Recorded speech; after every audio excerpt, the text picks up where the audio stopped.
और अब बड़ी खबर में बात करेंगे उत्तराखंड के नगरासू गुरुद्वारा विवाद पर 4 दिन के बाद सुरक्षित नीचे उतर आए हैं निहंग सिख। पंजाब और पावटा साहिब से पहुंचे उनके डेलीगेशन की बातचीत सफल रही है। समझाइश के बाद छत पर डटे निहंग सिख नीचे उतर आए हैं।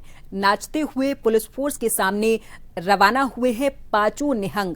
तो गतिरोध अब खत्म हो चुका है और सभी निहंग गुरुद्वारा के नीचे आ चुके हैं और अपने गंतव्य स्थान की ओर निकल गए हैं।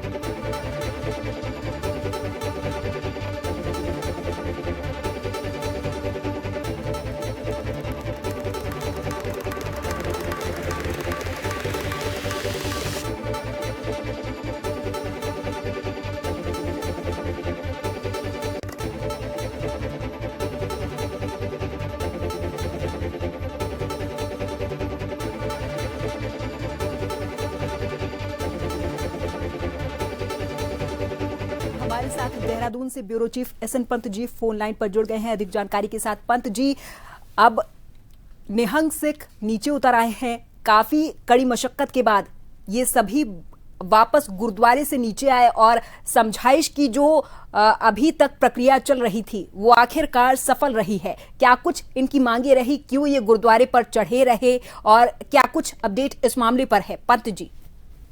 बिल्कुल प्रियंका, आपको बताना चाहूंगा जिस तरीके से कर्णप्रयाग में निहंग सिखों के साथ और स्थानीय लोगों के बीच में आपसी विवाद हुआ था, उसके बाद से लेकर के, क्योंकि जब निहंग सिखों ने तलवारें निकाली थी उसमें कई स्थानीय लोग घायल हो गए थे। उसके बाद उनको तत्काल प्रभाव से अस्पताल में भर्ती कराया गया और एक को देहरादून रेफर किया गया। उसकी हालत नाजुक बनी हुई थी, हालांकि अब खतरे से बाहर है। उसके बाद अलग अलग जगह से क्योंकि भ्रामक खबरें पहुंचती रही कि ये क्यों हुआ, कैसे हुआ, किसने किया, इन तमाम तथ्यों में जाने के बजाय लोगों ने एकजुटता जुटाने का मकसद जरूरी समझा और नतीजा ये रहा कि लगातार लोग अफवाहों पर ध्यान देते रहे। जगह जगह से प्रतिक्रियाएं आने लगी।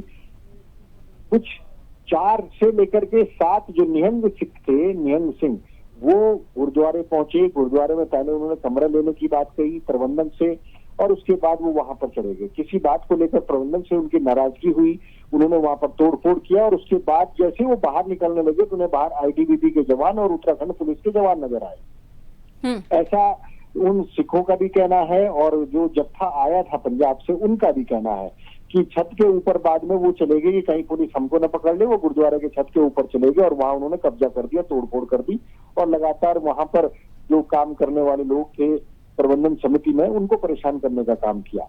लेकिन जब पंजाब से अलग अलग जत्थे आए, उन्होंने उनको समझाने का प्रयास किया, उनको समझाया गया, उसके बाद वो नीचे उतर आए। अब वो वापस अपने पंजाब चले गए हैं। मसला सिर्फ यहीं पर खत्म नहीं होता। मसला ये है कि क्या वाकई में ऐसे कोई कहीं पर भी किसी का भी कब्जा कर सकता है? अगर कब्जा किया गया था तो पुलिस ने तुरंत कार्रवाई क्यों नहीं की? बिल्कुल। लेकिन इस मसले पर स्थानीय लोगों ने भी अब सवाल उठाने शुरू कर दिए हैं, कांग्रेस ने भी सवाल उठाने शुरू कर दिए हैं।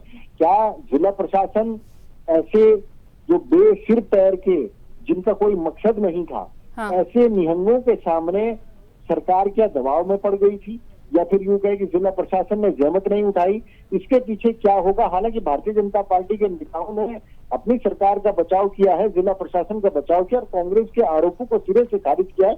उन्होंने कहा है कि सरकार ने शांतिपूर्ण तरीके से वार्ता करने का प्रयास किया ताकि कहीं पर कोई दिक्कत न हो। रहा सवाल कि किसकी गलती है किसकी नहीं है, उसके खिलाफ कानूनी कार्रवाई हो रही है। लेकिन साथ ही साथ ये भी कहा है कि जो जांच चमोली पुलिस को करनी चाहिए थी वो अब हरिद्वार ट्रांसफर कर दी गई है। ऐसे में स्थानीय लोगों ने और कांग्रेस ने एक आरोप लगाया है, आपत्ति जताई है कि क्या जिनके नाम उसमें आएंगे रिपोर्ट में, क्या वो कर्णप्रयाग से या जिस गांव में वो रहते हैं वहां से वो लगातार हरिद्वार जांच के लिए सहयोग करने के लिए आएंगे? क्या ये सही है? क्या उत्तराखंड के चमोली जिले की या रुद्रप्रयाग की पुलिस इसकी कार्रवाई नहीं कर सकती थी, इसकी जांच नहीं कर सकती। बहरहाल ये चुनावी वर्ष है, तो ऐसे में ऐसे तमाम आरोप प्रत्यारोप चलते रहेंगे, लेकिन अब फिलहाल ये मसला शांत हो चुका है। ठीक है, बहुत बहुत धन्यवाद पंत जी, तमाम जानकारी के लिए आप हमारे साथ जुड़े और तमाम जानकारी आपने हमारे दर्शकों तक पहुंचाई। तो गतिरोध अब खत्म हो चुका है, संवाद से मामला सुलझ गया है। सभी निहंग सिख सुरक्षित तरीके से नीचे उतर आए और अपने डेलीगेशन के साथ रवाना हो गए हैं।